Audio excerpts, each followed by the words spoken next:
But you're in for a treat this afternoon. John and Karen are nationally known historical interpreters. In fact, every year they go down to Mount Vernon, and John is one of the few people that is allowed to take plant specimens from the trees in Mount Vernon, and he's able to press them, and he makes beautiful artwork out of them. But today they will be reading correspondence between John and Abigail Adams. They are not portraying John and Abigail, but they are reading their correspondence because they're going to add some additional commentary as they read the letters. John will not be mic'd, so if you have difficulty hearing, you might want to come up to the front row. It's not church, you know. So, but he's a former teacher, so he has a teacher voice. So I'm sure you'll be able to hear him. So without further ado, please welcome John and Karen Burkett.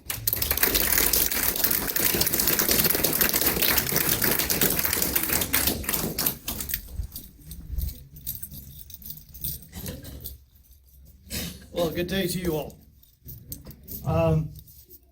We, as Brenda mentioned, we are not portraying John and Abigail Adams. It's often said you cannot be a prophet in your own land.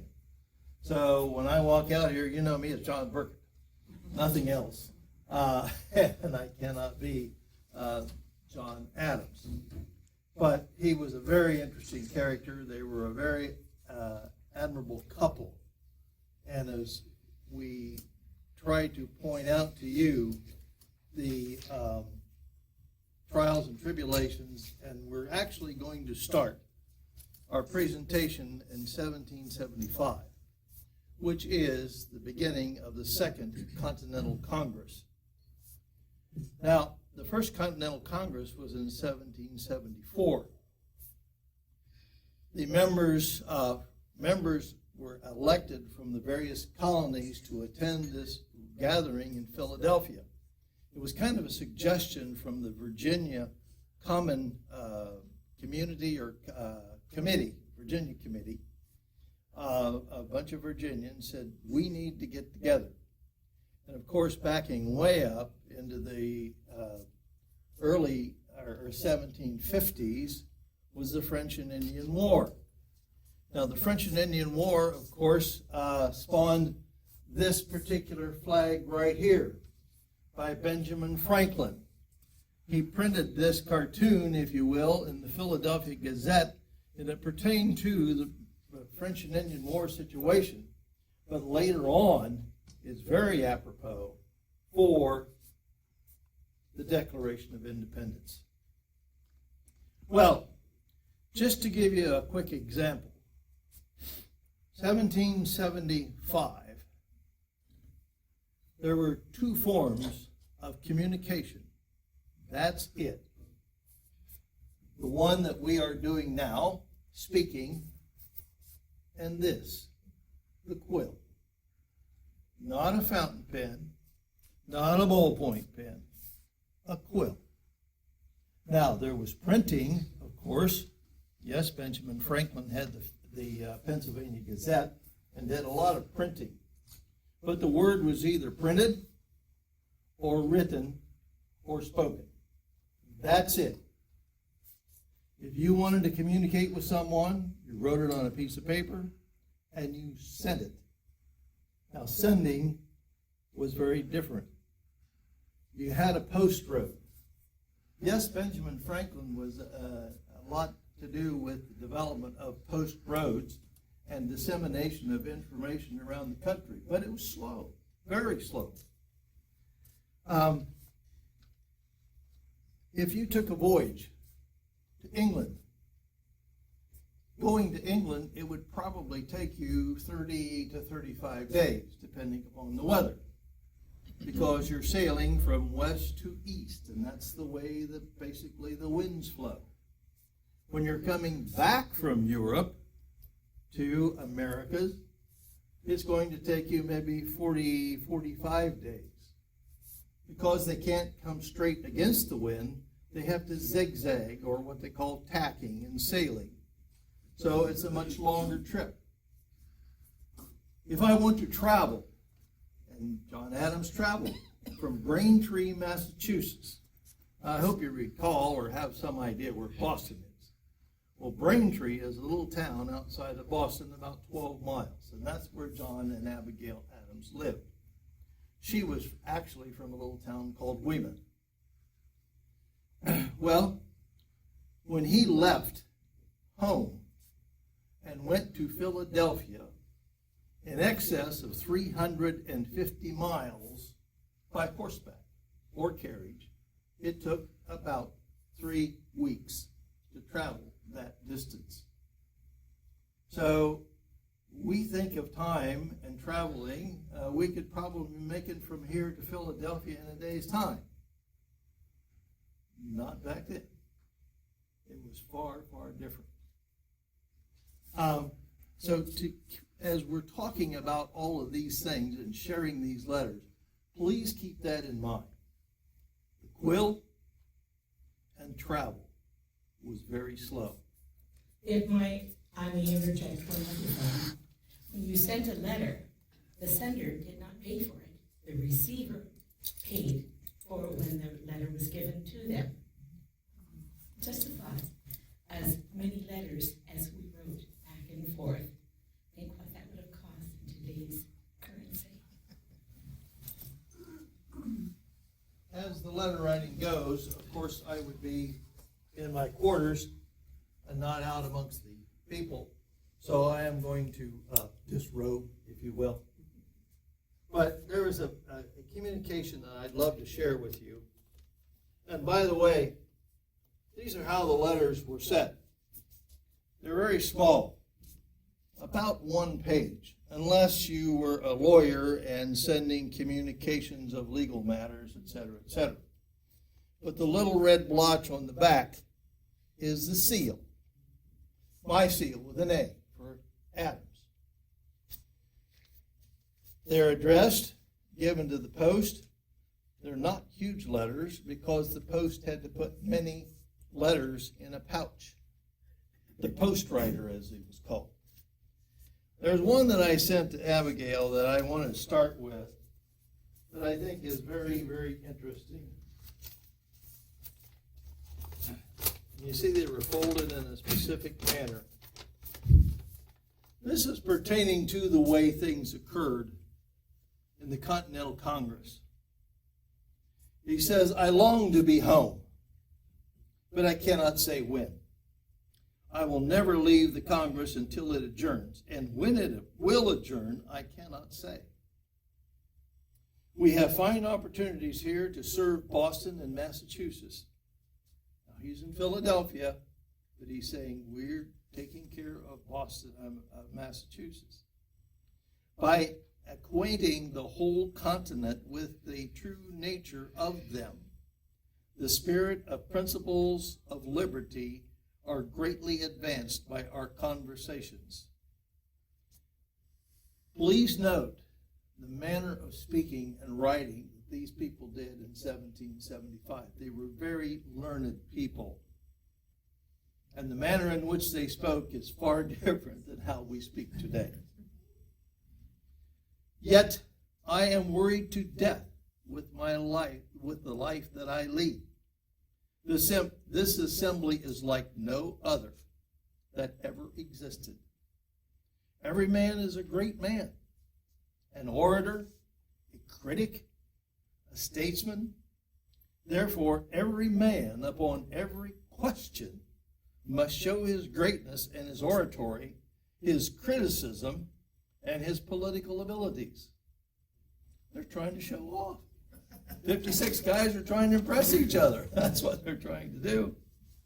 The consequences of this is that business is drawn out, spun out, to an immeasurable length. I believe if it were moved and seconded, that we should come to a resolution that 3 and 2 make 5. think about this. This is really significant. 3 and 2 make 5.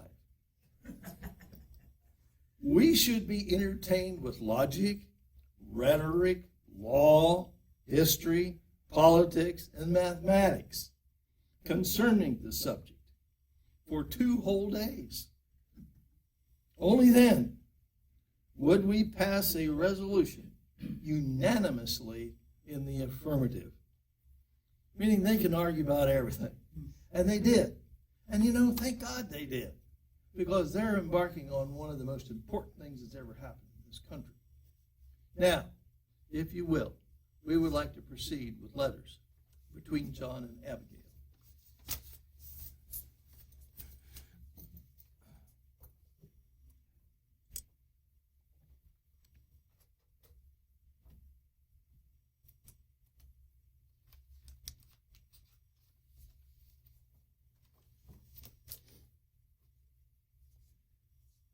The First Continental Congress, as it was assembled, basically was a Congress that was bent upon making amends and cementing ties with the mother country, the Crown or England or whatever you want to call it. They were, by many definitions, loyalists, all of these learned men. They're saying, hey, England, you can do better, we'll try to make these amends. But England kept taxing and kept doing things and kept sending soldiers and wanting to make people more like the Crown and put a little pressure on them to be more like Englanders, etc., etc. So his first letter is at the Second Continental Congress, because after the first one adjourned, they said, if nothing really significant happens, we shall meet again in May of 1775 and begin deliberations again. So, John Adams traveled from Braintree, 350 plus miles to Philadelphia, to the hall, and there met with these 56 gentlemen. There were more than that, actually, 56 original signers. You have to remember something. Things were going on, particularly back in Boston. This is May. April the 19th was a very significant time. You've all heard of April the 18th and Paul Revere's ride. Well, the 19th was the Battle of Lexington and Concord. So that began to heat things up a little bit. Now here is it nearly a month later that this Second Continental Congress is assembling. So after 3 weeks' travel, John arrives, and this is what happens. Philadelphia, May 29, 1775. My dear Abigail, I have had miserable health and blind eyes almost ever since I left you. But my eyes are better, my head is better, and so are my spirits. The military spirit which runs through this continent is truly amazing. This city turns out 2,000 men every day. Colonel Washington appears in Congress. Now, he had led some troops in the French and Indian War and wasn't very successful, but as things began to heat up, they kind of called him back. So Colonel Washington appears at Congress in his uniform, and by his great experience and abilities in military matters, is of much service to us. Oh, that I was a soldier. I will be. I am reading military books. Everybody must and will be and should be a soldier. You need not send me any money. What I shall want will be supplied me here by my colleagues to be repaid after our return. My love to all, your John. I suppose you have had a formidable account of the alarm that we had last Sunday morning. When I rose about 6 o'clock, I was told that the drums had been some time beating and that 3 alarm guns were fired. and that Weymouth bell had been ringing. I immediately sent to know the occasion, found the whole town in confusion. 3 enemy sloops and 1 cutter had been out and dropped anchor just below the great hill. It was difficult to tell their design. Some supposed they were coming to Germantown, others to Weymouth. Women and children from the ironworks were flocking down this way. My aunt, she had her bed thrown into a cart, in which she got herself, and then ordered the boy to drive, to take her off to Bridgewater, which he did. The report was that 300 of British had landed and were upon their march into town. The alarm flew like lightning. Men from all parts came flocking down till 2,000 were collected. 2,000. It seems the enemy went not to town for a battle, but to Grape Island for hay. It was impossible to reach them for want of boats, but it seems that the sight of so many of our people on Bunker Hill and firing at them caused them to turn and sail with no more than just 3 tons of that hay, though they had carted so much more down of that to the water. We expect soon to be in continual alarms till something decisive takes place. We wait with longing, expectation, and hopes to hear the best accounts from you with regard to union and harmony, etc. The children are well. Send duty to Papa. Adieu. Breakfast calls. Your affectionate Portia. John Adams had 2 nicknames for his lovely Abigail. One was Portia, which was after a Shakespearean character, and it was a character that was a pig. Now, think about this. Think about this, gentlemen. I'm sure John Adams was thinking of the cute little pink pig with the cute little pink nose, you've all seen, not the larger one. The other one is the other name, Diana, which is after the Greek goddess of the moon.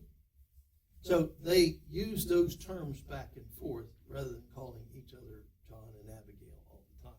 And once in a while, I would call him Lysander.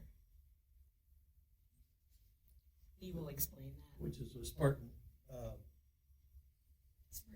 Spartan warrior. Yeah. Well, John is writing back. He says, I now can inform you that Congress has made choice of the modest and virtuous and amiable, generous and brave George Washington, Esquire, to be the General of the American Army, and that he is to repair as soon as possible to the camp before Boston. Then you have to remember, Boston was under siege by the British, and this is where all the action was taking, and these gentlemen were 400 miles away. And they didn't get the information until 2 to 3 weeks after something happened.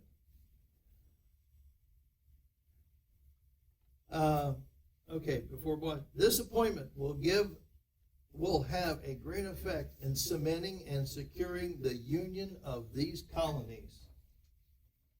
The continent is really in earnest in defending the country.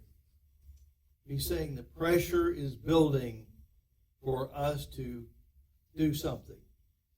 They have voted 10 companies of riflemen to be sent from Pennsylvania, Maryland, and Virginia, 10 companies, to join the army near Boston. They use a peculiar kind of rifle.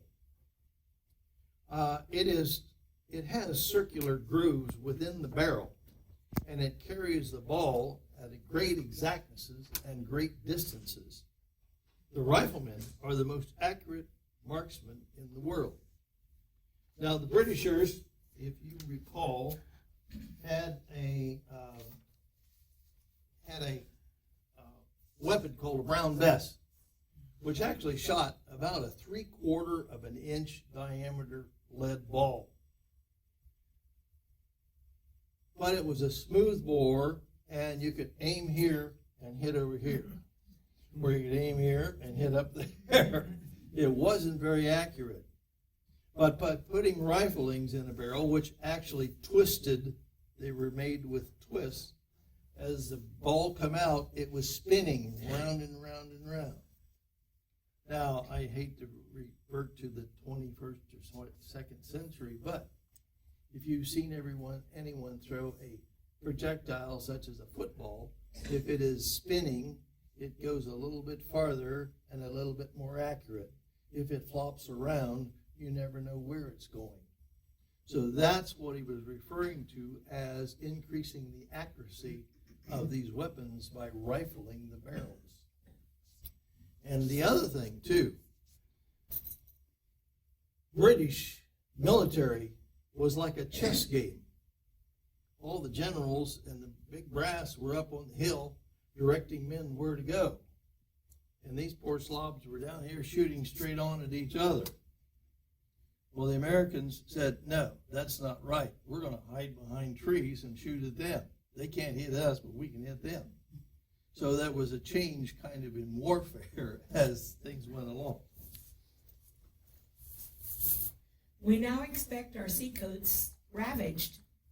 Perhaps the very next letter I write will inform you that I am driven away from our quiet cottage.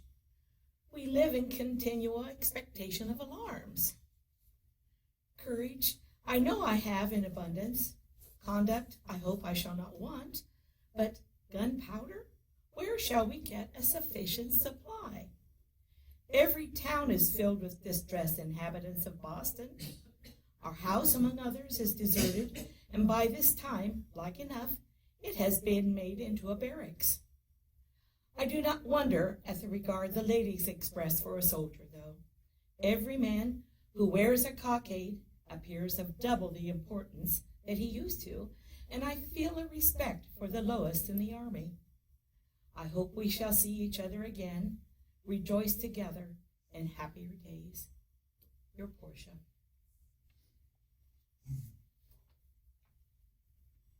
John is writing back. Actually, the letter is dated June 18th, 1775. Now, he doesn't know this, but on June 17th, one day prior, was the Battle of Bunker Hill. General Washington was commanding some troops. They weren't really put together all that well, and they kind of got beat a little bit, but it was a battle that was pretty, I want to say, uplifting even for the American troops. Even though they lost, they did pretty well. That's kind of what I'm getting from some of this reading. So John is writing this letter not knowing that the Battle of Bunker Hill just occurred. It's this letter, I presume, will go by the brave and amiable George Washington. Our army will have a group of officers equal to any service. Washington, Ward, Lee, Gates, Gridley, together with all other New England officers, will make a glorious council of war. We shall have a redress of grievances. Aha! He's saying now we're showing some strength. We're going to send the redress of grievances back to England. If we do not, in other words, if they won't listen, we shall assume all the powers of government, the legislative, the executive, and the judicial, throughout the whole continent. Georgia is bestering itself. I mean the whole of it. Very quickly, Georgia still had some spinover from the French and Indian War and skirmishes with the British. And some of the delegates weren't able to get to Philadelphia to be part of this conversation. But they knew that Georgia was with them. It says the parish of St. John's, which is 1/3 of it, was with us before I am, etc., John Adams. Now, I'm writing on the 22nd of June, and this is just 4 days after John's letter, which I have not received yet. So I'm writing not knowing what he has written to me just prior. Does every member feel for us? Can they realize what we suffer? Can they believe with what patience and fortitude we endure the conflict, and that we do not tremble at the frowns of power? I believe I shall remove your books this week to your brothers, though. We think it advisable. Colonel Quincy has procured his family a retreat at Deacon Holbrook's. Mr. Cronk has one at the Major's in case of necessity, to which we hope not to be driven. I think I'm very brave upon the whole. If danger comes near my dwelling, I suppose I shall shudder. The state we are in at present is entrenching and fortifying. 'Tis said we have lost 44 men, and the regulars near 1,000. 64 officers are among them. God bless and preserve us. Write me every opportunity you can. I am your Portia. John got that letter in a timely fashion, and then, of course, responded to it. He says, "Dear Abigail, you ask if every member feels for us. Every member says he does, and most of them really do. But most of them feel more for themselves. Aha. In every society of men, in every club I ever yet saw, you find some who are timid. Their fears hurry them away as soon as every alarm. Some who are selfish and avaricious, whose callous hearts have nothing but interest and money that can make an impression." In other words, they want to be showy, and yet if there's a little pressure, they run. That's the way I'm interpreting it. There are some persons in New York and Philadelphia to whom a ship is dearer than a city, and a few barrels of flour than 1,000 lives. Other men's lives, I mean. You ask, can they realize that we suffer? I answer, no. They cannot, they don't. And to excuse them as well as I can, I must confess I should not be able to do it myself if I was not more acquainted with it by your experience. In other words, I think Abigail is sending a lot of information to John about what's going on that maybe the other delegates are not getting. And therefore, again, ladies and gentlemen, you're 400 miles away. There's this war raging on. It's like, okay, well, what do you mean? So those are some issues I think you have to kind of put in your mind to figure out what's going on.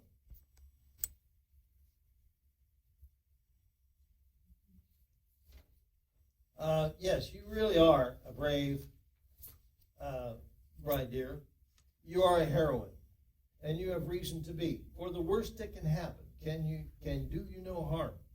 A soul as pure, as benevolent, as virtuous, and pious as yours has nothing to fear, but everything to hope and expect from the least of human evils.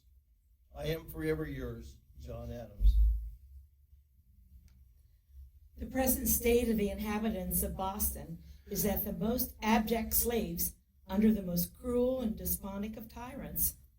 Upon a recent date, printed handbills were pasted up at the corner of streets, upon houses, forbidding any inhabitant to go atop their houses, or at any high point, upon pain of death. The inhabitants dare not look out of their houses, nor be heard, or be seen to ask a question. Our prisoners were brought over to the Long Wharf. There laid all night without any care of their wounds, any resting place but the pavements.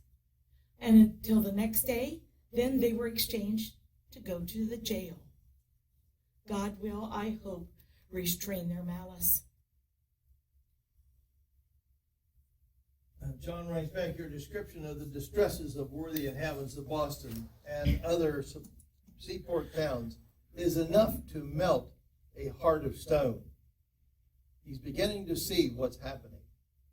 Every year brings us fresh evidence that we have nothing to hope for from our loving mother country except cruelties more abominable than those which are practiced by the savage Indians. Our consolation must be this. And ladies and gentlemen, this is significant. Our consolation must be this, my dear, that cities may be rebuilt and people reduced to poverty may acquire fresh property. But liberty once lost is lost forever. Equally as important today.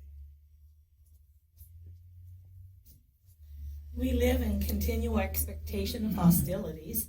Scarcely a day does not produce some.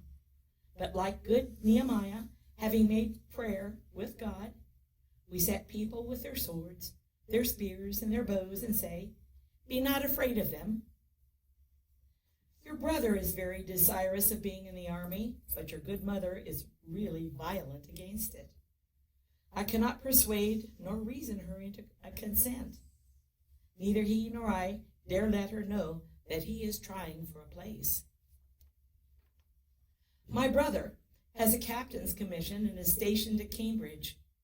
The people from the almshouse and workhouse were sent to the lines last week to make room for the wounded, they say. Medford people are all removed. Every seaport seems in motion. I've just received one of your dear letters, though. Every line from that far country is precious. You do not tell me how you do, but I hope better. You scarcely made mention of Dr. Franklin. Surely he must be a valuable support.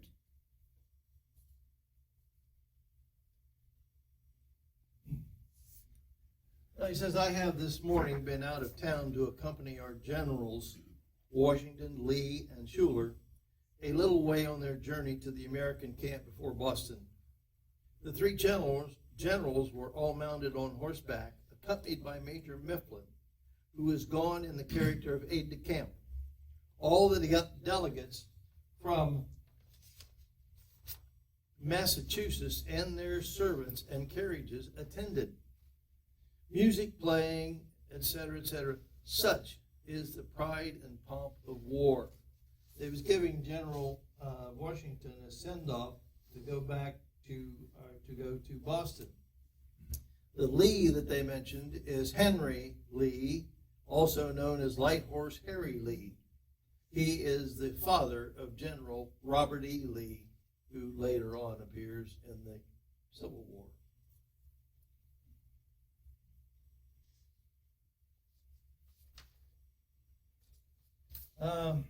I, poor creature, worn out by the scribbling of my bread and my liberty, low in spirits, weak in health, must leave others to wear the laurels which I have sown, others to eat the bread which I have earned. He's kind of feeling sorry for himself, basically, is what he's doing. Is that, oh, woe is me. They're riding off to war. And, he said, oh, that I will be a soldier. John Adams was never a soldier. So that's an interesting, not by choice, I believe. It was because he was called to do other things, which we'll talk maybe about later. This letter written in Braintree at our home, July the 16th, 1775. I had the pleasure of seeing the generals and their aide-de-camp soon after their arrival and of being personally made known to them. They very politely expressed their knowledge and regard for you, my dear. I was struck with General Washington. You had prepared me to entertain a favorable opinion of him, but I thought the entire story was not told me. Dignity with ease, the gentleman and soldier look agreeably blended in him. Modesty marks every line and feature of his face. General Lee looks like a careless, hardy veteran. His appearance brought to mind his namesake, Charles XII, King of Sweden. The elegance of his pen far exceeds that of his person. I was much pleased with your friend Collins, though. I persuaded them all to stay coffee with me. Collins was unreserved and social, and as if we'd been old acquaintances. He said sincerely that he was very loath to leave our house. I would have detained them till morning, but they were very desirous of reaching Cambridge. I bid you adieu. You have many friends, though you say they have not noticed you by writing. I'm sorry they have been so negligent. I hope no share of that blame lays upon your most affectionate Portia. John was writing back in Philadelphia, July 23rd, 1775. He says, "Dear my dear, you have more than once in your letters mentioned Dr. Franklin, and in one intimated a desire that I should write you something concerning him.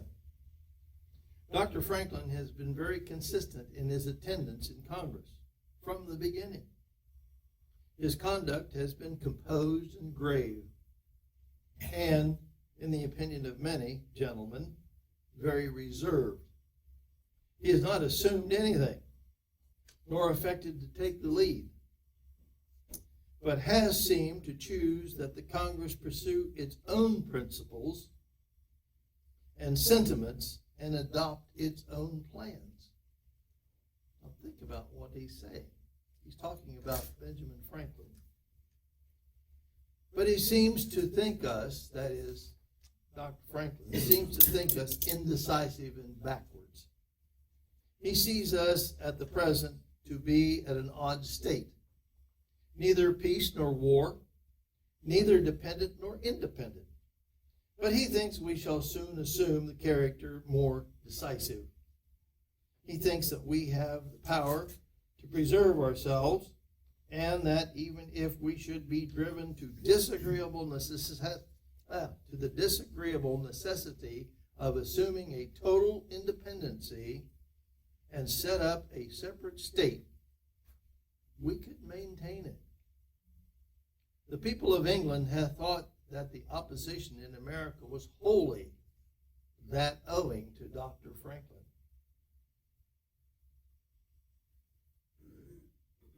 And I suppose they're scribblers, they're people who write, will attribute the spirit proceedings in this Congress to him. The British think Dr. Franklin is leading this whole charge. But there can be no greater mistake. He has had about as little share farther than to cooperate and assist. He is, however, a great and good man. I wish his colleagues from this city were all like him. This letter must be secret, my dear, at least communicated with great discretion. Yours, John Adams. Now, the thing about Benjamin Franklin, I think you should know, is he's 70 years old at the Second Continental Congress. He's the oldest gentleman in the group. His education is 2 years at the Boston Latin School. That's it. And he's probably the smartest person there. It is often thought that sometimes he'd sit back and they would be counting back and forth and deliberating and arguing and so forth, and he'd just kind of sit there, head back and maybe eyes closed. They thought he wasn't paying attention, but he's a pretty sly old fox. Now, them considering him the sage of the organization, if you will, wanted him to please tell us what to do. And he said, no, I'm not telling you what to do. You do it on your own. And thank God he did. Think about it.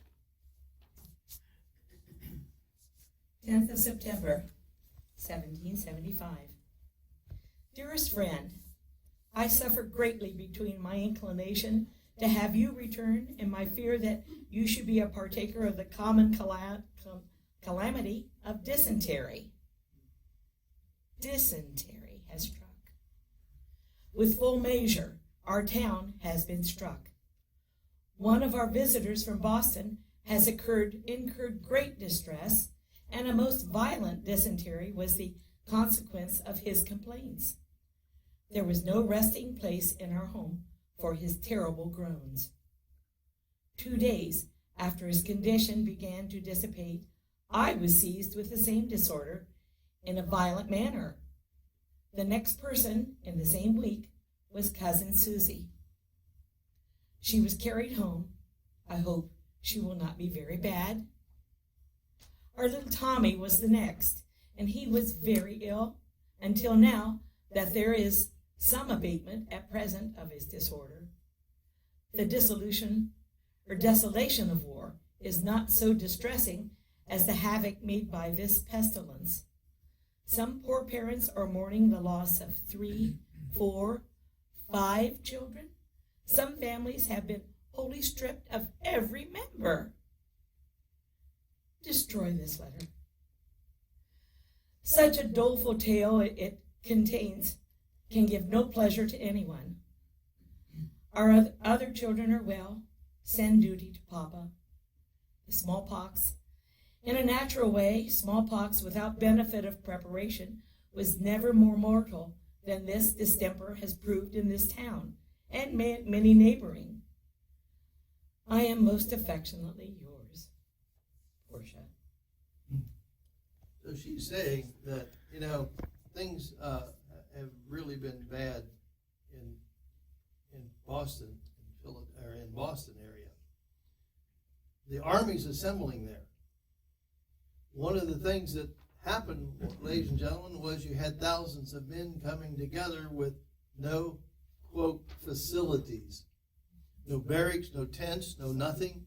They took quarters in homes. If they got sick, they took it to the home that they were visiting. And that's what happened with Abigail and her family. They took in one of the soldiers and they gave him dysentery. I'm sure we can all just remember a few years ago how things spread so quickly. We'll put that about tenfold in the 1700s. And think about that. I mean, it was devastating. As many as 14,000 men were unable to serve in the military because of dysentery and bad situations. Sanitation. And sanitation was the non-existent thing. at that point. So he's writing back to her in October. He says, "My dear, only this morning did I receive your letter detailing the pestilence. What shall I say? The intelligence it contains came upon me by surprise. I had no idea that this was going on in Boston."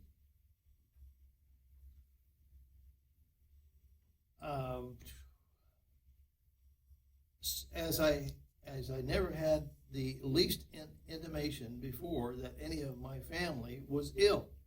At first I suddenly thought of setting off immediately for Braintree. Yet the state of public affairs is so critical, October 1st, 1775, that I am half afraid to leave my post. I tremble for you. Poor Tommy. I hope this time he has recovered his plump cheeks and his fine bloom.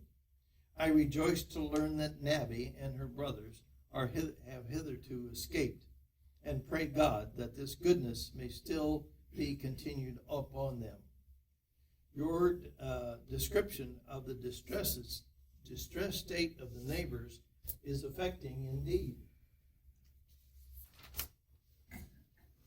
It's not uncommon. Now, this is an interesting how he couches it. It's not uncommon for a train of calamities to come together. Fire, sword, pestilence, famine often keep company and visit a country in a flock. In other words, when it rains, it pours. When one gets sick, they all get sick. When bad things happen, they all have it. I mean, this is really, to me, very profound. And Nabby, they talk about their daughter Nabby. That's Abigail. Their first daughter, their firstborn daughter, was named Abigail, but they refer to her as Nabby.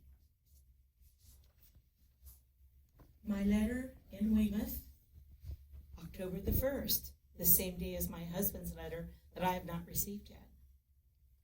Weymouth, my parents' home. Have pity upon me. Have pity upon me, O thou my beloved, for the hand of God presseth me sorely. Yet will I be dumb and silent, not open my mouth, because thou, O Lord, hast done it. How can I tell you, O my bursting heart, that my dear mother has left me? This day about 5 o'clock, she left this world for an infinitely better. After sustaining 16 days, severe conflict, nature fainted, she fell asleep. Blessed Spirit, where art thou? At times I am almost ready to faint under this severe and heavy stroke, separated from thee, who used to be a comforter towards me in affliction.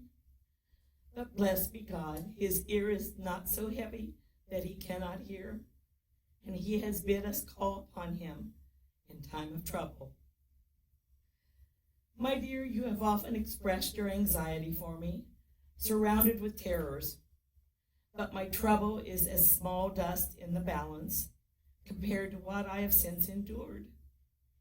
'Tis a dreadful time with this whole province. Sickness and death are in almost every family. Almighty God, restrain this pestilence which walketh in darkness, wasteth at noonday, and which is laid in the dust one of the dearest of parents. May the life of the other be lengthened out to his afflicted children. Your distressed Portia. About 2 weeks later, which was pretty fast for this post, he received that communication and has written back. In mid-October 1775, I bewail more than I can express the loss of your excellent mother. I mourn the loss of so much purity and unaffected piety and virtue to the world. I know of no better character left in it. I grieve for you and your brothers and sisters. I grieve for your father, who mourns the loss of so excellent a companion. But I grieve for nobody more than my children, her most amiable and discreet example, as well as her kind skill and care. I have relied upon for the education of these little swarms. Not that I have a small esteem for the capacity and disposition of the mothers, but I know that the efforts of the grandmother are of great importance, and I am sure that my children are the better for the forming hand of their grandmother. Yours forever, John. That is a pretty eloquent statement regarding this lady. Now, John is writing back February the 11th. That was October. Now we're February the 11th, 1776. Again, this Second Continental Congress went on quite a long time. He didn't go home for Christmas or anything of that nature. October was this one letter. Now we're in February of 76. I can form no judgment of the state of public opinion and principles here as yet, nor any conjectures of what an hour may bring forth. Some say reconciliation, if practicable, and peace, if obtainable.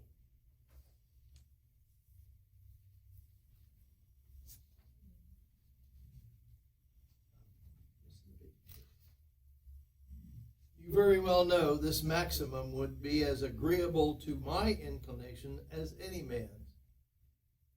He is still the loyalist. He is still saying, hey, if we can make this work, let's try to make it work. But I see no prospect, no probability, no possibility. I sent you a pamphlet entitled Common Sense, and that's by Thomas Paine, a 47-page document that she got a copy of that he sent her. Saturday evening, the 2nd of March, 1776.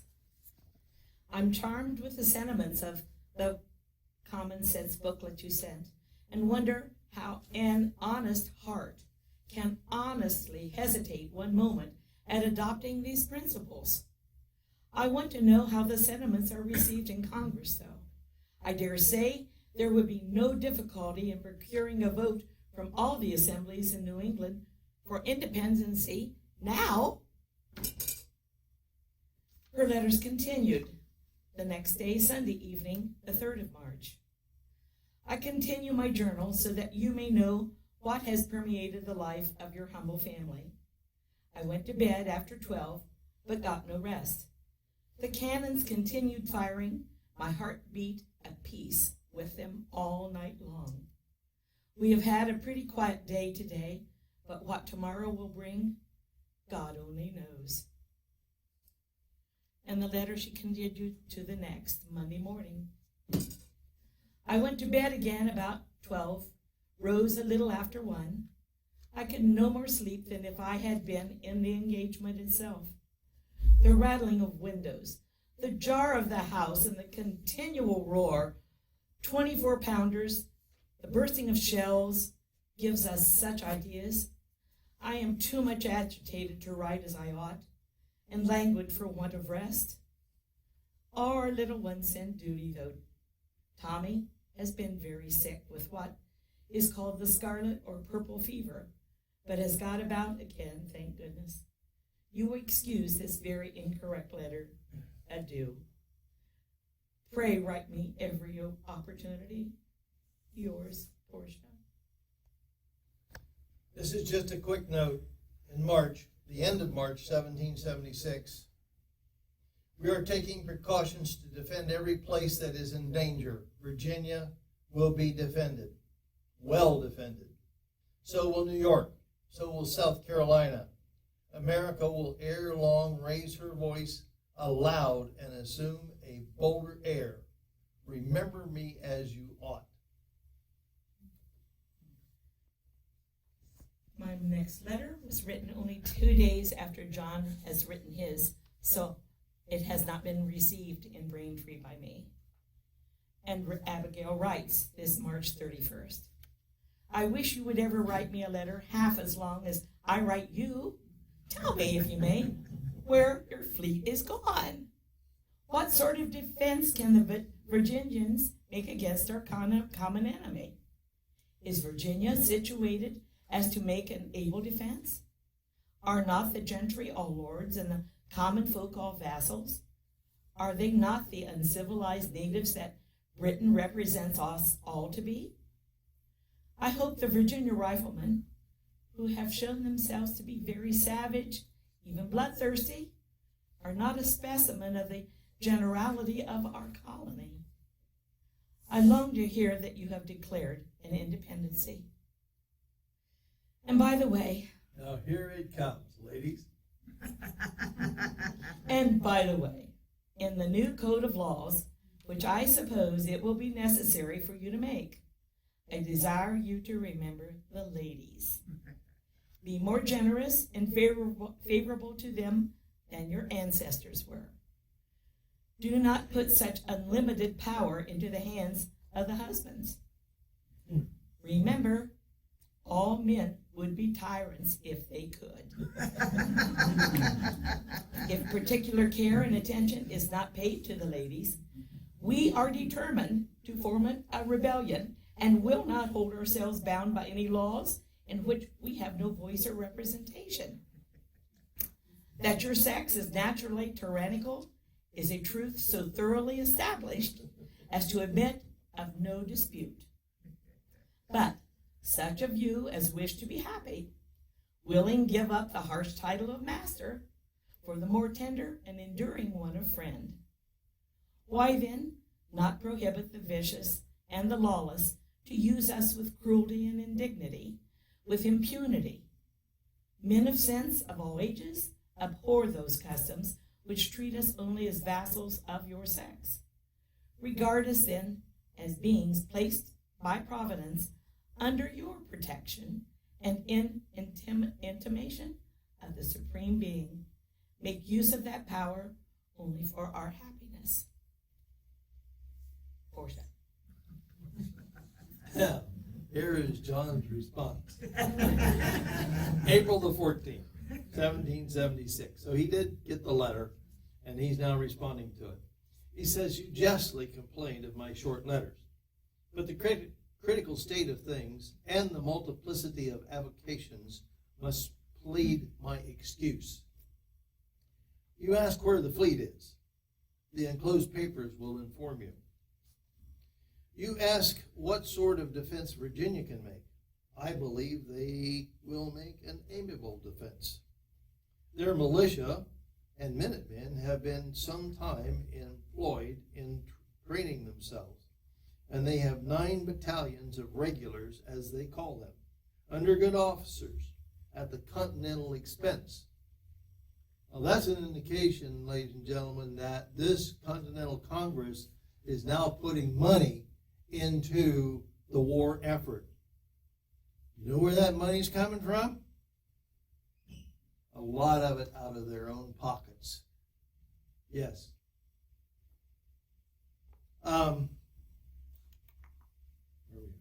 They have set up a number of manufacturers of firearms, which are busily employed. As you say, the gentry are very rich, and the common people are very poor. This inequality of property gives an aristocratic turn to all Virginia's proceedings. So kind of what they're saying is, it seems like all of the things that happen in Virginia are for the wealthy benefit. We've heard some of this stuff before. Interesting.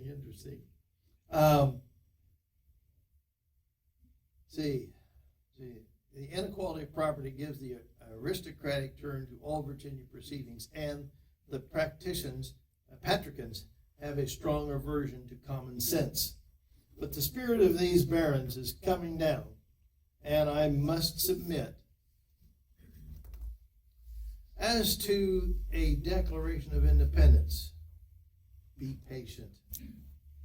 We have progressed. Read our privateering laws and our commercial laws. As to your extraordinary code of laws, now he's answering this feminine thing. I cannot but laugh. We have been told that our struggles has loosened the bands of government everywhere. Oh, it's creating all such havoc.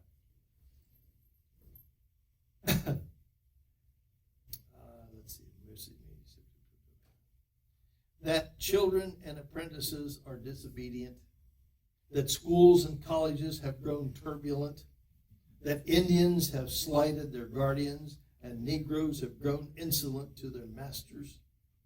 But your letter was the first intimation that another tribe, I love that another tribe, more numerous and powerful than all the rest, has grown discontented. Depend upon it that we know better than to repeal our masculine systems. I mean, we guys have it going, and we're going to keep it going. That's what he's saying, kind of. But you know there are a little more than the theory.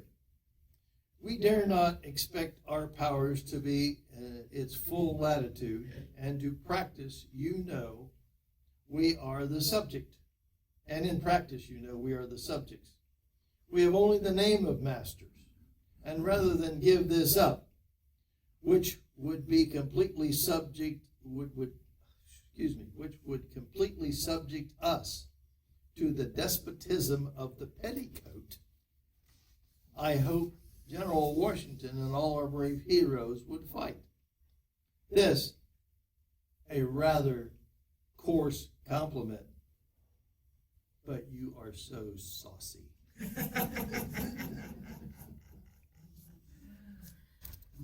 My letter, dated April the 11th, is dated after the letter John just wrote, so I have not read his letter yet.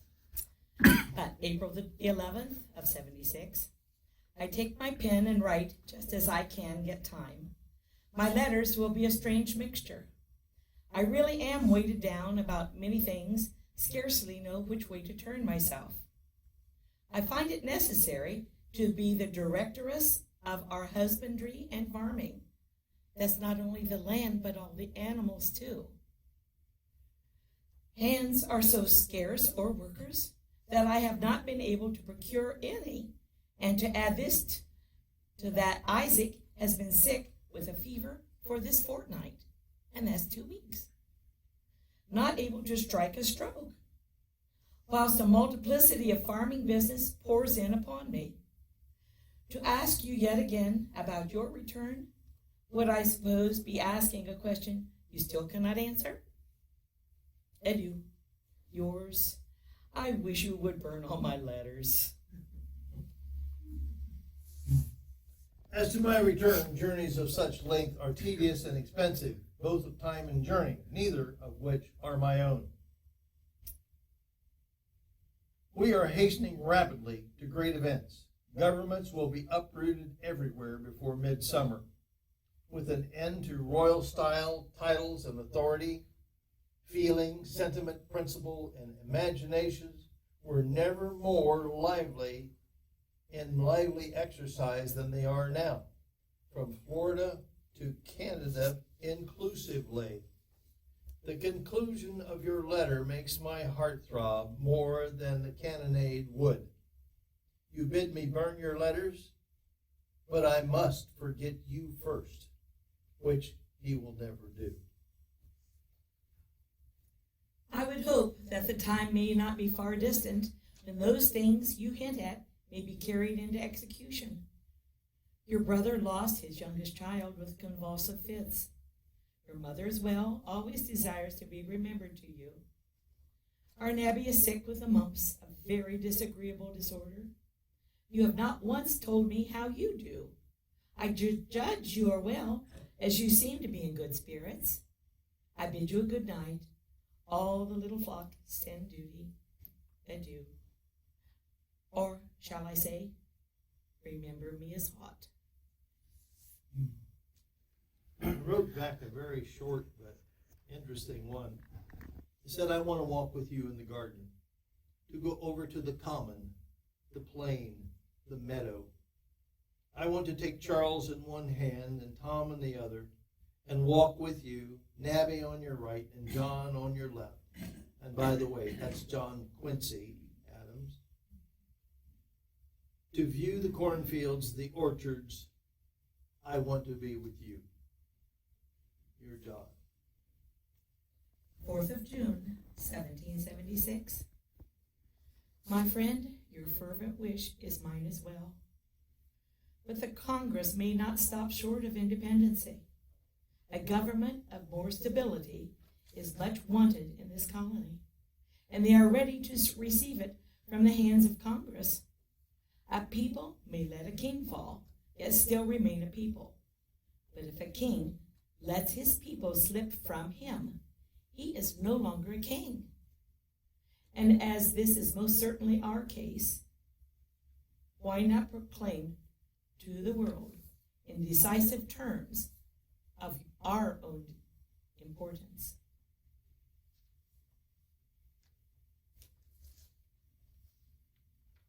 Okay. Well, it is finally come down to this. The date being July 3rd. And he's writing to Abigail. And it says, yesterday, the greatest question ever debated in America was decided. And perhaps a greater question will never be decided among men. A resolution was passed without one dissenting colony that, quote, these united colonies are, and of right ought to be, free and independent states. And as such, they have, and of right ought to have, full power to make war, conclude peace, establish commerce, and to do all the other acts and things which other states may rightfully do. There will be tomorrow a declaration setting forth the cause which we have impelled us to this mighty revolution, and the reasons which will justify it in the sight of God and man. A plan of confederation will be taken up in a few days. When I look back 15 years to the year 1761 and run through the whole period of time to this, I am surprised at the suddenness as well as the greatness of this revolution. Britain has been filled with folly, and America with wisdom. At least this is my judgment. Time must determine.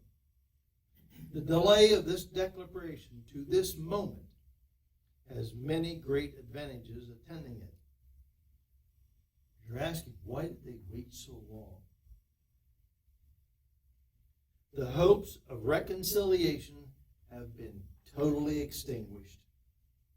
Time is given for all people to consider the great question of independence, to ripen their judgments, dissipate their fears, and allure their hopes by discussing it in newspapers and pamphlets, by debating it in assemblies, conventions, towns, country meetings, as well as private conversations, so that every colony of the 13 has now adopted it as its own act. This process will cement the Union and avoid those heats and perhaps convulsions which might have been occasioned by such a declaration 6 months ago. In other words, he's saying it took us this whole time to do this. And thank heavens we took this time. Because if we'd have done it sooner, it wouldn't have been appropriate, and it may not have flown, if you will. But now its time is right, and they did it.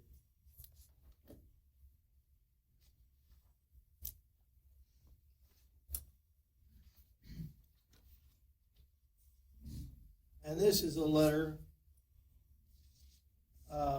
This is the conclusion of this. It's